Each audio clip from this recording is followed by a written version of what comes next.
Mbahmu, iya. Terus Ya. silsilah Gus Fuad tolong yang ke Gunung Jatinya turut tuh dari ibu, Nyai Saklo segala macam. Iya kan saya belum tahu sampai kata SHT kan. Nanti Ya nanti kapan. Iya. jangan nanti sekarang aja. Supaya saudaranya nampak sekarang. Kemarin itu kan Gus Ahong waktu itu kan saya suruh ke sini, saya minta ke sini. Dan saya bilang dia itu mertuanya Pak Alawi yang kedua, kemudian gurunya juga Pak Alawi. Ini loh Hong, aku tahun 97 lah, Abu Yatim sama Kiai Abdurrahman itu bilang, ini Abdurrahman Wahid harus bikin partai, dan Kiai harus banyak masuk partai, dan karena Kiai itu nggak bisa urusan politik, maka banyak Kiai akan dicabut SK-nya oleh Kanjeng Nabi. Nah ini loh, peristiwa ini, itu perkiraanku jauh lebih masif daripada tahun-tahun reformasi. Jadi siapa yang ikut kita, siapapun itu, dan saya perkirakan justru dari kelompok masyarakat bawah, bukan elit, itu nanti akan diberi SK oleh Rasul. Dan orang-orang elit hari ini yang karena satu dan lain hal kepentingan dengan Pak Alawi akan dicopot kekiaian. Bahkan yang wali pun akan bisa dicopot wali. Oleh karena itu, Hong, kamu harus tetapkan hatimu. Ini ada berapa ya, saksi ya. Kamu tetapkan hatimu, kamu ikut Kiai Imad dan kawan-kawan, atau kamu ikut siapa? Karena tukhrijul hayya minal mayyit atau tukhrijul mayyita minal hayy kan gitu. Zaman Rasulullah itu sebelum Rasulullah diangkat ya Abu Sufyan itu profesor doktor. Begitu Rasulullah ada kan yang Abu Sufyan bisa dinasihati oleh Bilal. Nah ini akan terjadi seperti itu, Hong. Saat itu dia mantap. Dan ya gimana ya kan pola penyebaran informasinya sekarang lewat internet. Ini jauh lebih cepat. Dan ini sudah nggak bisa dibendung. Ini hanya ikut kita, atau kalau tidak ikut kita, yang wali pun akan dicopot. Itu kata keturunan Amangkurat I yang disusun. Tapi bener loh, ini saya tadi mau anehnya, bener. Ada gunanya juga Amangkurat. Sejak kemarin itu saya pikir, apa sih gunanya aku di leluhur Amangkurat itu? Karena kan daftarnya kan ngeri. Ya, ngeri.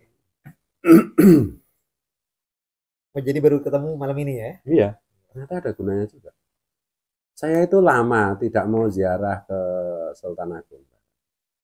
Jadi akhirnya saya ziarah ke Sultan Agung itu karena Bunyai Nur Watu Congol itu berkali-kali bilang, kamu itu masa nggak mau ngakui mbahmu, maksudnya Sultan Agung ya. Berkali-kali karena dia itu orang yang kita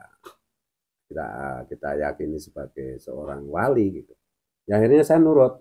Ternyata memang Sultan Agung berbeda sekali dengan apa yang saya persepsikan sebelumnya. Sejak saat itu saya merasa bahwa wah Amangkurat bisulan ya apa, tapi dapat sapangati bapak ini. Bahkan leluhur saya itu kecewa dengan Mataram tuh, kekecewaan saya banyak. Mungkin jenengan yang merasakan ya. Mulai dari Panembahan Senopati ya bahkan kita itu ya.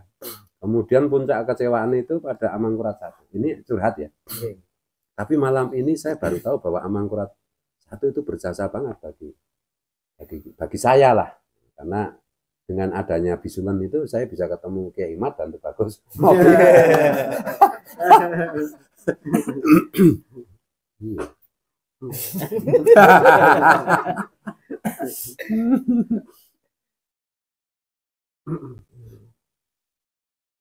Terus AB1 ketika Keraton Surakarta dikooptasi Belanda zaman PB2 ya, itu kan kakek kita ya kan, AB1 itu kan mengobarkan perang suksesi Jawa ketiga sampai perjanjian Giyanti, berdirinya Jogja. Nah itu dalam sejarah kan trio kan, AB1, Sambernyowo sama Datuknya Sentot Prawiro yang Medion itu kan. Nah tapi ternyata ada yang dari Banten. Ada dari Banten bantu. Apa namanya? Kiai Tapa sama dengan Kiai Tapa. Itu tahun 1753 sampai 55. Jadi pasca di Banten itu ada permasalahan dengan Fatimah Balawi itu. Di masa itu kan Fatimah Balawi upaya mengkudeta Sultan Banten yang Zainul Solihin, Asikin, Sultan Banten yang Zainul Arifin. Arifin ya, Zainul Arifin, Suaminya. Jadi diracun, kemudian jadi linglung. Putra mahkota beliau yang Zainul Asikin itu sebelum jadi sultan itu dibuang ke Sri Lanka. Jadi ketika upaya mengkudeta tersebut berhasil mengkudeta Sultan Banten itu 2 tahun. Tahun 1750 itu sempat diduduki oleh Ba'alawi. Jadi Syarifah itu memiliki, kan janda beliau ini, memiliki keponakan sekaligus menantu yang menjadi Sultan Banten, tapi sama sekali bukan terahnya ke Ba'alawi. Nah dari sini akhirnya timbul perlawanan dari rakyat Banten dipimpin oleh Tubagus Buang, itu aslinya namanya Ratu Bagus Burhan bin Pangeran Ksatria, dan Kiai Tapa.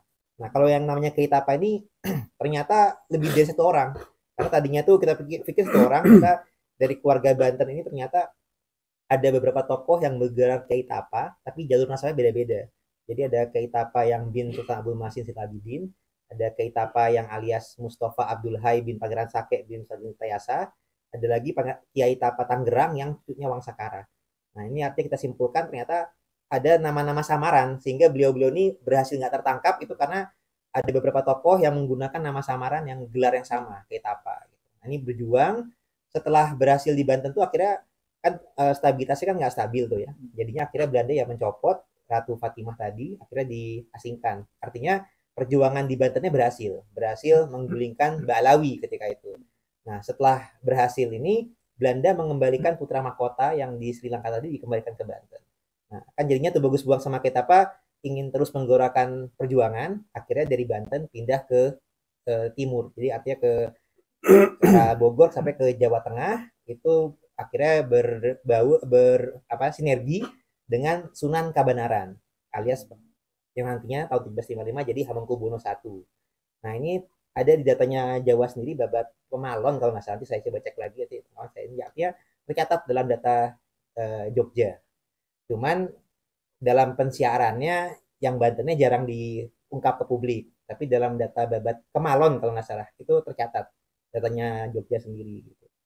Jadi artinya di Banten malah nggak tercatat. Di Banten kita taunya ya beliau berjuangnya di Banten saja, tapi ketika kita ngecek data lain ternyata ada tentang Tubagus Buang dan Kiai Tapa ini. Nah, jadi reinkarnasi. Kiai Tapa. Cuma Kiai Tapa gini di Pak Desa ya, yang mengeluarkan wedang santrinya cantik. Mas. Gimana Kang Mas? Oh ya nanti gampang.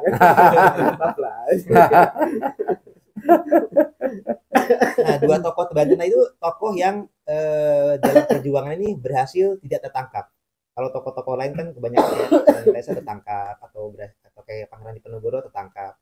2 tokoh ini berhasil dalam perjuangan tapi nggak berhasil ditangkap penjajah, nggak berhasil. Jadi setelah Hamengkubuwono I perjanjian ganti itu selesai, nggak melakukan perlawanan, ya beliaunya akhirnya kembali hijrah lagi pergi dan sama sekali nggak tertangkap. Jadi ini sebenarnya perjuangan yang sukses, tapi kalau untuk diresmikan jadi pahlawan nasional tuh agak sulit, karena yang contoh kayak Kiai Tapa tadi saja ada 3 tokoh yang bernama sama, Tubagus Buang pun juga. Jadi ada penyamaran-penyamaran yang agak sulit untuk dicatat sejarah, lokasi makamnya dan lain-lainnya, tapi perjuangannya nyata gitu. Itu ya artinya banyak juga sebenarnya para pahlawan yang tanpa tanda jasa itu ya seperti itu. Padahal sukses itu dalam perjalanan menggagalkan Ba'alawi, nggak ketangkep Belanda, bahkan dari Banten juga artinya kan skupnya nasional, karena nggak cuma berjuang di Banten saja, tapi ternyata di Jogja pun berjuang bersama-sama Hamengkubuwono. Kalau Hamengkubuwono kan setelah selesai perjanjian ganti, selesai ibunya Amangkurat I ke jalur Sunan Gunung Jati. Jadi sebenarnya Amangkurat I ini adalah ibunya itu adalah Ratu Batang. Ratu Batang ini punya ibu lagi, namanya Ratu Ayu Sakluh, binti Pangeran Dipati Cirebon alias Pangeran Suwarga, bin Pangeran Pasarean Muhammad Arifin, bin Syarif Hidayatullah Sunan Gunung Jati.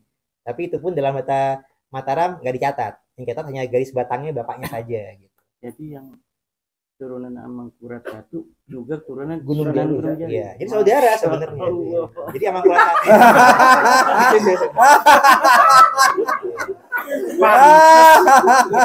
Pantes dia bisulan. Lah sama kakaknya sendiri. Iya, bantu kakaknya. Tapi saya jadi Kakak sendiri. Nggak boleh.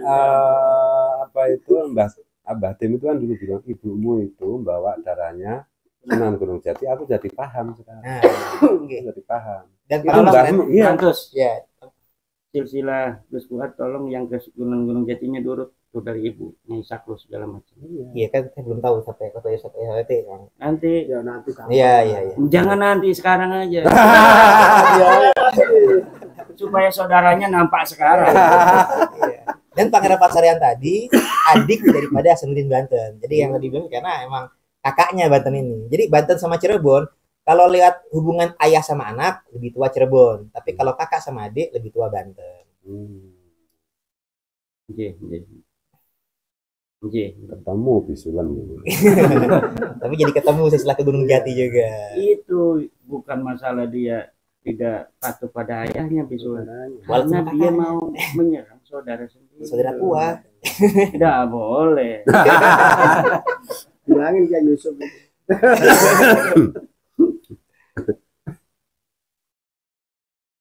Katen. Cuma pengen istirahat dulu nih Gus. Besok ini janjiannya pagi sama Kang Awe. Ini datang sekarang ya, hebat ya. Kalau yang foto ini siapa? Kang Mas, yang di foto WA itu waktu muda atau gimana? Rambutnya Itu waktu muda? Oh, Masya Allah. enggak itu waktu sekarang cuma pakai wig.